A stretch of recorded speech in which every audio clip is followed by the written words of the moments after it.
আমি যে টাইটেলটা দিয়েছি যে পুরনো রূপে ফিরে এসেছে নাহিদ, এটার যথেষ্ট কারণ আছে।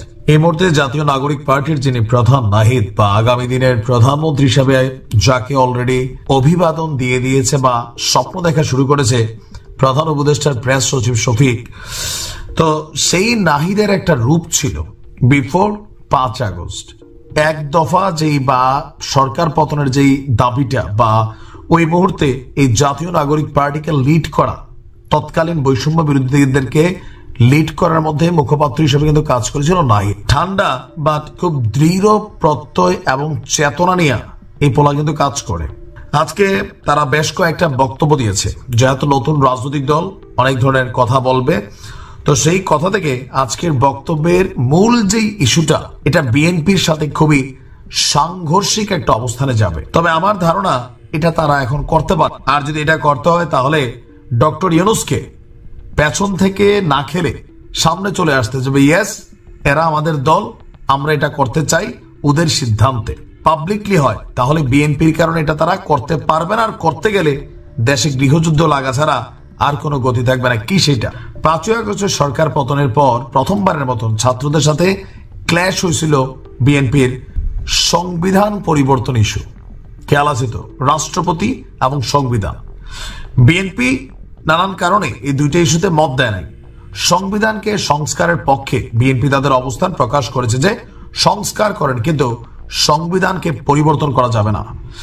বাট রাজনৈতিক দল হিসাবে নাহিদ এই দলটার দায়িত্ব নেওয়ার পর আজকে বলছে পুরনো সংবিধান এবং শাসন কাঠামো রেখে নতুন বাংলাদেশ বিনির্মাণ সম্ভব না। কি সেই নতুন বাংলাদেশ? কারা সেই নতুন বাংলাদেশ বিনির্মাণ করবে? তাদের লক্ষ্য কি? তাদের উদ্দেশ্য কি? তাদের আইডিওলজি কি? তাদের ফিলোসফি কি? সোজা হিসাব। সো এক্ষেত্রে তারা বলছে যে 24-এর গণ অভ্যুত্থান যাতে ব্যর্থ না হয় সেই লক্ষ্যে আমাদেরকে কাজ করতে হবে। কেবলমাত্র সরকার পরিবর্তনের মধ্য দিয়ে জনগণের প্রকৃত কল্যাণ সম্ভব নয়। তাহলে কিভাবে সম্ভব? তার বক্তব্য, আমরা বলছি 24 সালে যে গণ অভ্যুত্থান হয়েছে, ছাত্র জনতা রক্তে দিয়েছে, এই রক্তের বিনিময়ে কেবল সরকার পরিবর্তন নয়, গোটা শাসন কাঠামো সহ সাংবিধানিক পরিবর্তন করে একটি বাংলাদেশের যাত্রা শুরু করতে চাই, যেখানে প্রকৃত গণতন্ত্র, ইনসাফ এবং সাম্য নিশ্চিত করা হবে।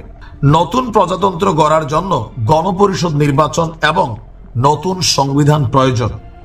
মুক্তিযুদ্ধ সহ সব গণতান্ত্রিক আন্দোলনের আকাঙ্ক্ষা পূরণে কাজ করবে নাগরিক পার্টি। আচ্ছা, তো আমি যেটা সোজা বাংলা বুঝি, তারা যে কোনো পরিবর্তন করতে পারবে। সিস্টেম কি?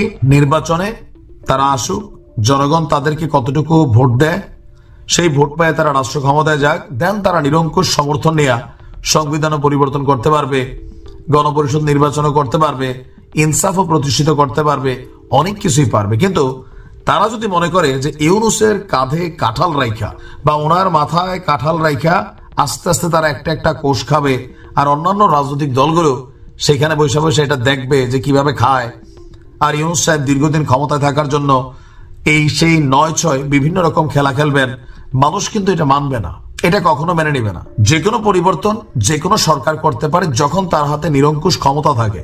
সো আগে আপনারা ক্ষমতায় যান, নির্বাচনে আসেন, নির্বাচন করেন, রাজনৈতিক পার্টি হিসেবে বেস্ট অফ লাক। জনগণ যদি আপনাদের এই মেসেজটাকে অনুধাবন করে দেন, তারা আপনাদেরকে ভোট দেবে যে ইয়েস, আমরা এই সংবিধান ফালাই দিতে চাই, আমরা এটা চাই না, ওইটা চাই না, আগামীতে এইভাবে হোক।